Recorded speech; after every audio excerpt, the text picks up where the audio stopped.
এখন আমরা লিখব, মনে করি কোনো তাপগতীয় সিস্টেমের চাপ, আয়তন, তাপমাত্রা, এন্ট্রপি এবং অভ্যন্তরীণ শক্তি যথাক্রমে পি, ভি, টি, এস ও ইউ। এই চলক রাশিগুলো আমরা জানি। যদি কোনো সিস্টেমের পরিমাণ এখন কি রেখেছে ডিকিউ, এটা আমরা না পড়ে আমরা একটা প্রথমে কি বিবেচনা করবো, একটা সিস্টেম। এই সিস্টেমে আমি হচ্ছে ডিকিউ পরিমাণ তাপ প্রদান করছি, করার ফলে তার পাইক কাজ সম্পন্ন হচ্ছে ডিডাব্লিউ এবং এর ভিতরে অভ্যন্তরীণ শক্তি বৃদ্ধি পাইছে হচ্ছে ডি ইউ পরিমাণ। ঠিক আছে, এখন তাপগতিবিদ্যার প্রধান সূত্র আমি জানি, গৃহীত বা বর্জিত তাপ সেটা হচ্ছে D Q is equal to কি পাবো হচ্ছে অভ্যন্তরীণ শক্তির বৃদ্ধি প্লাস হচ্ছে বৈদিক কাজ।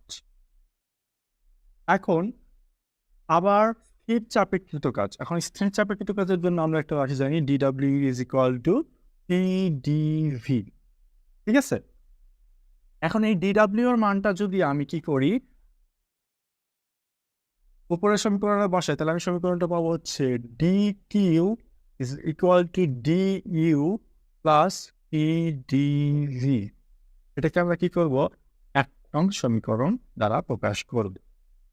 এখন তাপগতিবিদ্যার দ্বিতীয় সূত্র আমরা জানি, সেটা হচ্ছে এন্ট্রপির পরিবর্তন is equal to D Q divided by T. ঠিক আছে, এখান থেকে আমি ডি কিউ এর মানটা নিব, তাহলে আমি লিখতে পারি বা D Q is equal two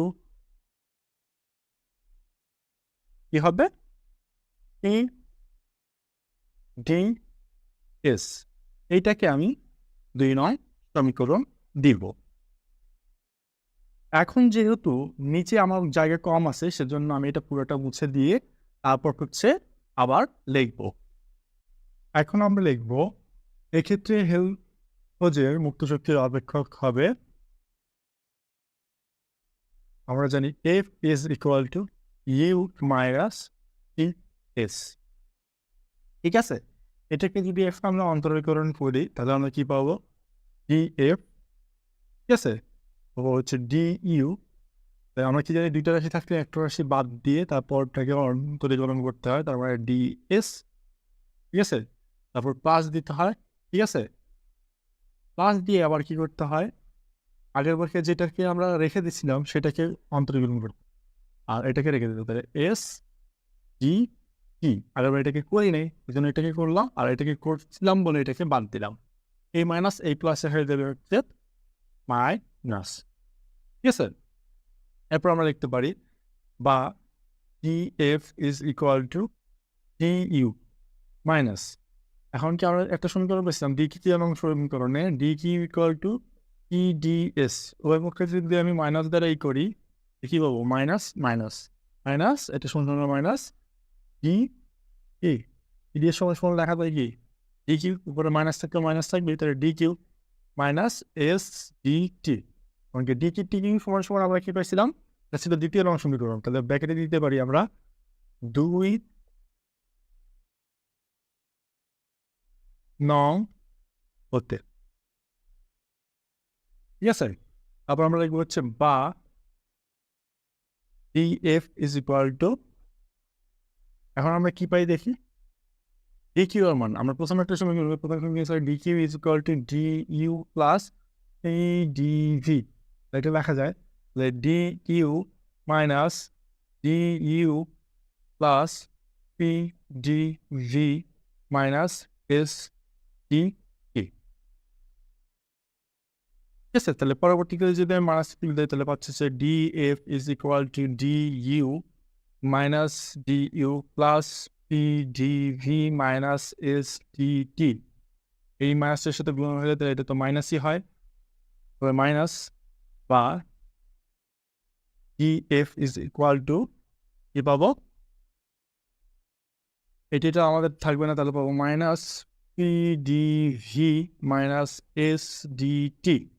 ঠিক আছে, এখন এখানে ডিভি আছে না প্রমাণের জন্য, যেটা আমরা প্রমাণ করবো, প্রমাণের জন্য এই ডিভিটাকে আমরা 0 বানাবো।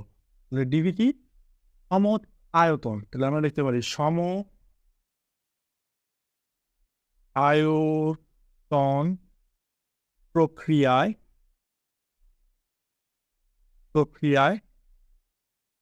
DV is equal two 0। তাহলে 0 যদি হয় তাহলে এই সমীকরণটা কি দাঁড়াবে, দাঁড়াবে হচ্ছে D F is equal two এটা 0 মাইনাস এস ই টি।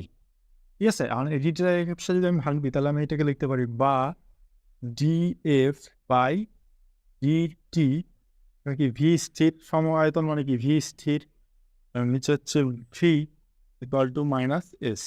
আমি এস এর মানটা নির্ণয় করবো তাহলে বা এস যদি আমি এই পাশে নিয়ে আসি তাহলে পাবো হচ্ছে S is equal to minus del F by del T. পাইলাম? এখন কি আমরা এই যে এটা ছিল না এটাকে আমরা দিব হচ্ছে ইনবাউন্ড শো। তাহলে লিখবো এস কে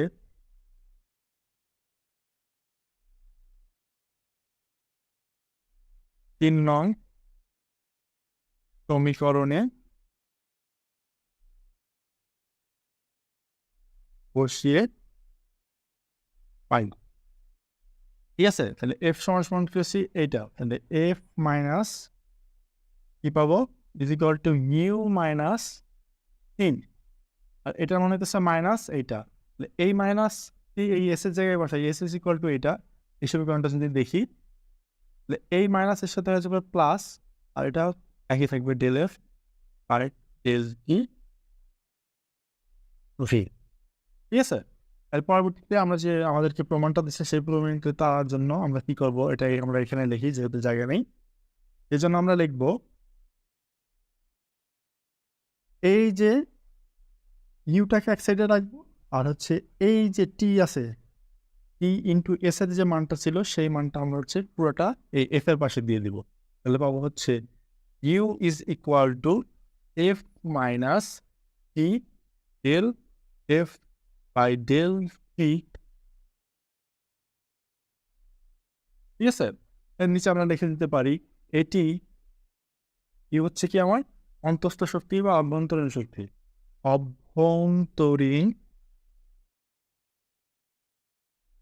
শক্তি ও এল মহকের শক্তির মধ্যে সম্পর্ক। এটা করলেই আমাদের শেষ হয়ে যাবে। আজ এই পর্যন্ত, পরবর্তী ক্লাসে আবারও দেখা হবে। আল্লাহ হাফেজ।